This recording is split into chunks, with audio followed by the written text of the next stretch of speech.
Good morning, first grade students. I hope you had an amazing weekend. And I really enjoyed the videos me and the first grade team are providing to you guys. Today is day 18, and we're going to continue talking about data trackers. So, last week we called our family members and we asked them a variety of questions. What is your favorite sport, favorite food, favorite thing to do as far as like jump rope? And we kept a tally of those things and we filled out a sentence frame to make it true. So fewer people like basketball compared to soccer, or more people like pizza than they like burgers. So we finished those sentence frame based on the information that we had in our tally chart. So this week we're going to do the same thing, but instead of just doing tallies, we're going to create a pictogram and also a bar graph.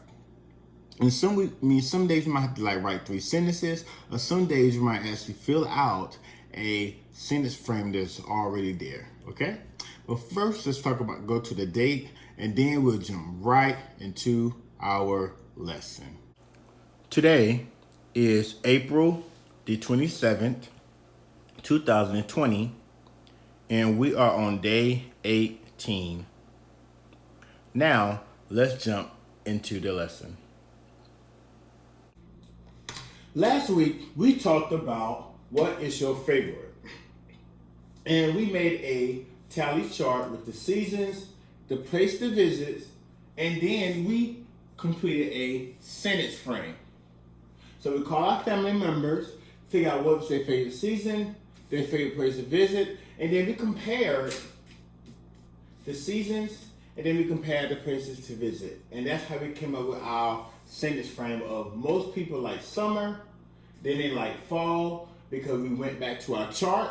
We know that summer had the most tallies compared to fall, and the same with the place to visit.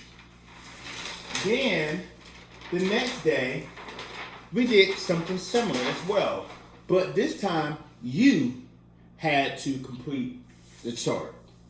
So you had to call your family members and ask them what was their favorite food, their favorite activity, and then you had to complete the sentence frame below.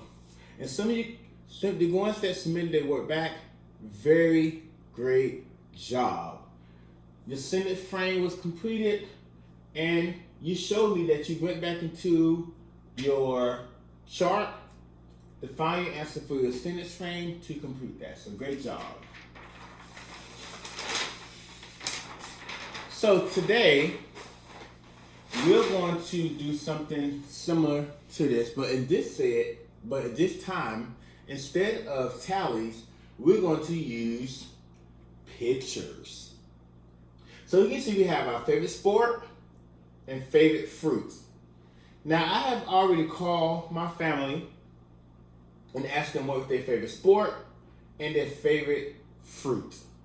So this is what you call a pictogram, because instead of using tallies, we use pictures.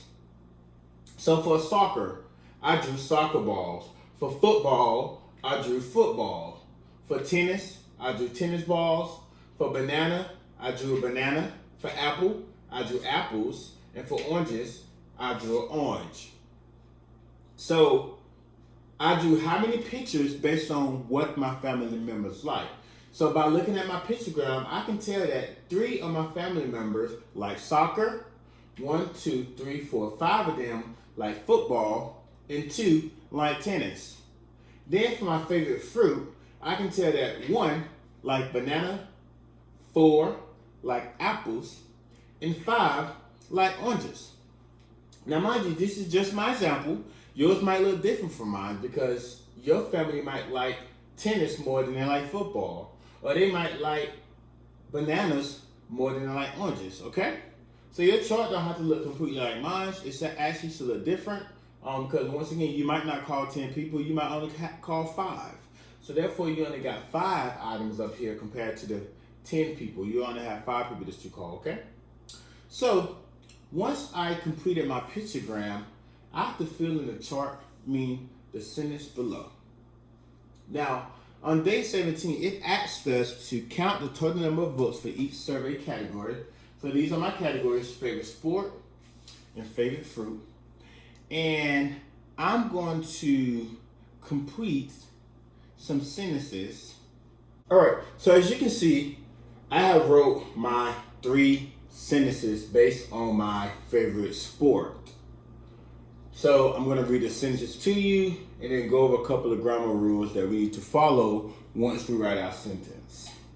So remember, we were only writing 3 sentences about the favorite sport of your family. So what sport that they like the best and what sport they like the least. So I wrote, my family like football more than soccer. Is that true? Let's see. Football, we have 1, 2, 3, 4, 5 people that like football. And we have 1, 2, 3 people that like soccer. So 5 is greater than 3. So that shows that more people like football than soccer. So that sentence is correct. They like soccer more than tennis. So, once again, soccer have 1, 2, 3, tennis have 1, 2. So that's also true because 3 people like soccer, but only 2 like tennis. So that shows that 3 is greater than 2. And then my last sentence said, I like football as well like my family. So now I just put a sentence in there about myself to add kind of my tally or my picture to this favorite sport. So as I said, I like football, then I can add a football here to show that I am one of the people in my family that like football as well, along with my other family members. So all of this is true. Notice I start off with a capital letter, I put space in between each word, and I put a period at the end. The same for my second sentence. Capital letter, space, period. And then the last one, capital letter, space, and period at the end. So I wrote my 3 sentences, and I got all my information from my favorite sport. Although my favorite fruit was here, we only focused on 1 pictogram today to write sentences on, and that was my favorite sport, okay? So tomorrow we'll continue talking about pictograms, we'll introduce bar graphs, and continue to do tallies as well.